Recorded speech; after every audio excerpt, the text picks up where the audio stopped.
Okay, let's just dive right into this. You and I were making snap judgments all day long. It's just what we do as humans. But right now, we're surrounded by all this online content telling us exactly how to judge people. So, what are we really looking at when we make those first impressions? Are we seeing the actual person, or is something else going on? And a lot of the advice you find online, well, it frames this whole thing in some pretty high stakes terms. It's not just about, finding someone you click with. Nope. It's pitched as a critical tool for your own self-preservation, a way to protect your future, your money, your sanity from chaos. Basically, a game of survival. For instance, there's this one hugely popular YouTube channel that gives you a very specific checklist. It lays out 6 behavioral signs to watch for, and it frames them as undeniable red flags. Things like, she thrives on drama, she never takes responsibility, she's obsessed with her image. It's a really clear, super simple system for judging someone. And look, these categories are definitely easy to remember, right? But is that really how our brains work when we form a first impression? Are we actually going through a mental checklist? Or are our judgments being hijacked by much more subtle, unconscious cues that we're not even aware of? Well, let's see what the science has to say about that. So, how in the world do you test something like this scientifically? Well, researchers back in 2008 came up with a really clever experiment to figure out what visual cues we're actually using to make a snap judgment about a woman's intelligence. The setup was pretty simple on the surface. Researchers took a photo of one woman, just one, and showed it to 171 university students. But, and this is the genius part, they secretly changed 2 key details to see if they could actually manipulate how the students saw her. Okay, so here's what they did. First, they changed her clothes. In some pictures, she was in a conservative outfit, and in others, a more provocative one. And second, they told the students what her college major was. It was either a traditionally male-dominated field, like sports management, or a female-dominated one, like early childhood education. So, here's the million-dollar question. Out of all those possible combinations, which version of this woman did the students think was the least smart? Was it just the clothes, the major, or was something else going on? Go on, take a guess. And the results were, wow, just fascinating. Okay, take a look at this chart with me. The woman in the conservative outfit, that middle bar, she was rated about the same on intelligence no matter what her major was. But when she wore the provocative clothing, things got really interesting. When that outfit was paired with a male-dominated major, her rating was still pretty high.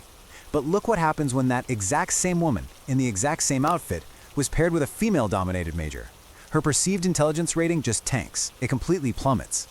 Yeah, the study's conclusion was crystal clear. It wasn't one thing that drove the judgment. It was the specific combination of 2 stereotypes, one about revealing clothes and one about traditionally female career paths, that completely changed how smart everyone thought she was. Now, this isn't just some random quirk of our brains. It's actually a perfect window into a really powerful psychological principle called stereotype threat. And it affects all of us in ways we probably don't even realize. So, what is stereotype threat? Well, it's that pressure we feel when we're in a situation where a negative stereotype about our group could apply. The anxiety that we might accidentally do something to confirm that stereotype can be so distracting that it actually makes us perform worse. And get this, the effect works in all sorts of directions. You can get something called a stereotype boost if you're reminded of a positive stereotype about your group right before a test, like say that your group is good at math. And you can even get a stereotype lift, where you actually perform better just by being reminded of a negative stereotype about a competing group. And here is the absolute most important part of all of this. You don't even have to personally believe a stereotype is true. The simple awareness that the stereotype exists out there in the world is enough for it to get triggered in your brain and influence your performance, or, as we saw in the study, the way you judge other people. So, where does this all leave us? On one side, we have these really clear-cut, simple checklists from online gurus. And on the other, we have this messy, unconscious world of stereotypes and biases. What happens when we put them right next to each other? Well, when we put them side by side, like you see in this table, the difference is pretty stark, isn't it?